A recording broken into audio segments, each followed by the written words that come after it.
couple of weeks ago, and this is not for the first time, but a couple of weeks ago, I was actually doing a workshop in one of the schools of Delhi. And there were these 40 kids in the classroom.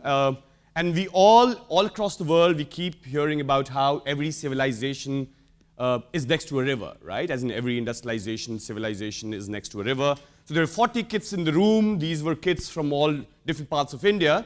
I asked them to make these small groups based on the river basins that they belong to. So there are 16 river basins that we have in our country. So there was a lot of commotion in the room. A small group made a Ganga room, a Ganges group. There was some people who made something, they knew what Meethi River was. That's the river in Bombay. So they made a small little group. There was this boy who walks up to me who otherwise was like a very quiet boy. He never, like an introvert.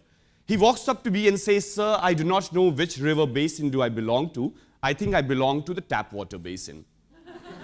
And you won't believe, almost 60% of the class actually, after that, because half of them were clueless, 60% of them actually went and joined his group. Because for them, for most of the people, they did not know which river basin did they belong to. They all belonged to a Syntex or to a tap or to an aquaguard generation.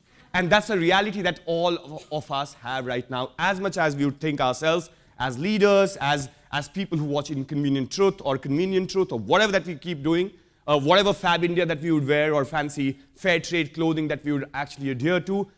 Rivers are disappearing from our mindscape, our mind space in many, many ways. Now, and there are people from all around the world right now that we have in this room. When I was growing up, I remember my first lesson in drawing or sketching, and correct me because we have people who are 50 plus and people who are from all other parts of the world. The way I was taught sketching was that, the teacher told us, draw a mountain, then there's a sun with a thing, and there were these 3 birds like this, and then there was a river coming down, and if you went to a South Indian school, there was a coconut tree, and if you actually went to an Uttar Pradesh or a Bihar school, there was a mango tree. And that was the first lesson in sketching that historically for 40 years, and that's what people have been doing, right? Does that happen in other parts of the world as well? Is that how you taught how to sketch? And in stage 2, that is perhaps the nursery lesson. In grade 1, you're asked, or maybe the next lesson, you're asked to fill that up. So you actually have to color that. Then you're given some crayons that, fine, what color is the mountain? So brown or black, as in I was doing black that time. The trees, green. The birds were green, the sky was blue, and the sun, we were always confused, should it be orange or should it be yellow or whatever. And then you had to color the river. The river used to be blue, right? That's how we were taught how rivers were. Now imagine today in 2015, and I'm not even talking about what it will be, because most of the time when we talk about poverty and the issues that you perhaps would face is about the problem that perhaps we would face after 10 years or 20 years. How many of you have seen a black river? All across the globe, we have black rivers. Our sketching now, imagine if you have a kid, when you teach them the same how to sketch, how to hold a pencil, or how to use a crayon, you actually will have to change the entire method of what colors are or what our nature is. So times that we all are living in, the reason why I'm talking about this, and you need to talk about this, and I'm sure you do, is because there is a crisis. It's not just a beautiful romance. River is not just a place where you go for a jog or for a date or buy a river-facing Manhattan apartment. A river is something that we drink, that we breathe, that we survive, and very, very interestingly, most of the time, is the educated people, the privileged people, in their lives, most of our elements of nature has completely disappeared. So some of the kids that, no, you're not kids anymore. Some of you that I've taken some of you to Yamunotri, we do this journey called Yamuna Yatra, and in this room there are 3, 4, 5, 6 people that I can recognize. The river is completely clean. There's a river called Yamuna that we have in Delhi. In our country, there are 2 prominent rivers. There are many rivers, of course, Ganga, Ganges, and Yamuna. And when the river actually starts in Yamunotri in the hills, for almost 300 kilometers, when the river is with uneducated people, the river is completely clean. And there, people do not speak English. They do not eat pizzas. They do not, do anything that we would think. They do not watch documentaries. And as soon as the river comes to the plains where there's education, there's so-called progressive thought, that's where the river dies. And not just the river, that's where perhaps our forests disappear. That's where our land gets polluted. That's where our garbage bin becomes bigger. And that is the fundamental question that we need to ask about our education today. That why is our education become such a way that the moment you become educated and you start calling yourself educated, the signs and symbols or the outputs of that education is the disappearing river, a black river, a forest that is completely chopped, and then poverty and other things that we are talking about. I'm only talking about romance. I'm only talking about ecology right now. And that's something which really, really scares me most of the time.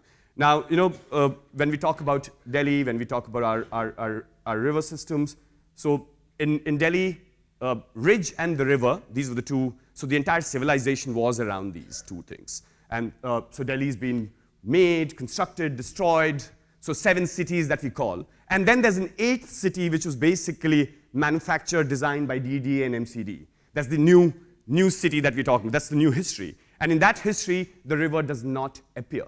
So we're looking at how you as global leaders tomorrow, when we look at planning and we look at our river systems, at every point river Yamuna meets Delhi, there's a ring road that we have. Ring road is the maximum traffic road that we have. So if anyone wants to actually go and look at the river or find a connect with the river, they just cannot walk into a river.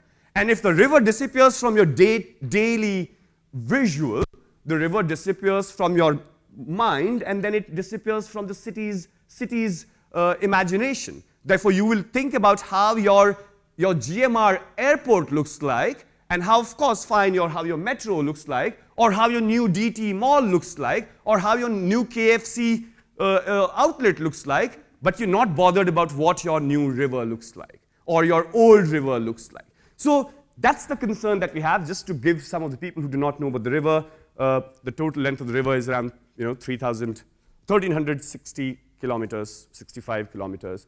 And then out of that, Delhi's Yamuna is only 22 kilometers. And this is the capital river that we're talking about. This 22 kilometers contributes towards almost 80% of Yamuna's pollution. And this 22 kilometer, this is where the river, the Central Pollution Control Board, which is the main pollution board that we have in our country, it says that this water is actually E-class, which means that it's not even fit for animal bathing, it's only fit for industrial cooling. So that's the state, and this is where all the politicians, most of the industrialists, bureaucrats, writers, painters, social workers, educationists live, and that's where the river is E-class. Who is going to bother about the river that we actually have in the outskirts of Bhubaneswar or in a small town in Vapi, Ankleshwar, or wherever? If the city, this is where your CNN of the world live, this is where all the revolution happens, this is where your Snapchat is mostly used, this is where the river is completely black.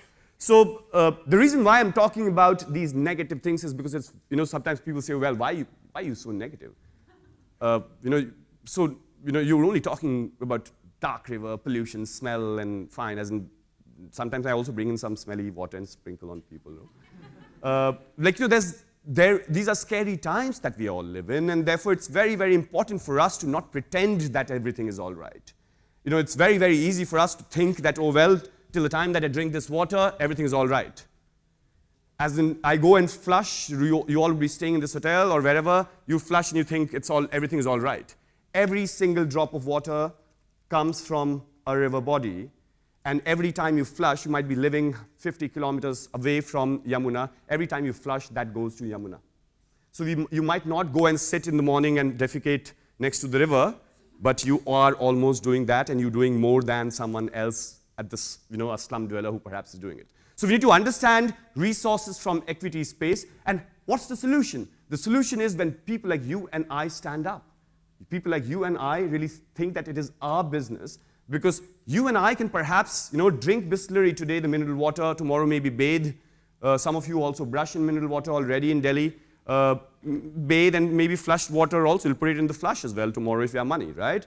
but majority of people do not have access to resources. Basic resources as water cannot be replaced. You cannot drink, bathe in Coca-Cola, as progressive and as whatever Harvard Wharton that you become. You will never be able to bathe in Coca-Cola. This cannot be replaced. And for you and I, we can afford this, but almost 80 to 90% of people, they still drink that tap water, and that needs to change. That's where our education needs to change. That's where our leadership needs to change. And it has happened. It's people like yourself who actually in 15 years, through the work that we do, and a couple of others do, have actually stood up. There was no hope for us. As in, the fight, what we are fighting is 10,000 crores have been spent on cleaning the Yamuna. And we joke about it that if you actually go and buy mineral water and empty it in that river, you could have had a new river out of it. But it's people like yourself in the last 15 years who said, no, I need to step out and see how we can change, how can we be part of change. And there are small changes that many of you have manufactured in registering Yamuna as a cause, standing up, creating inconvenience in your life for larger, greater common good. Greater common good is not fancy 8-lane highway from here to Agra or to wherever. Greater common good is a clean water resource, a clean air resource. Thank you very much.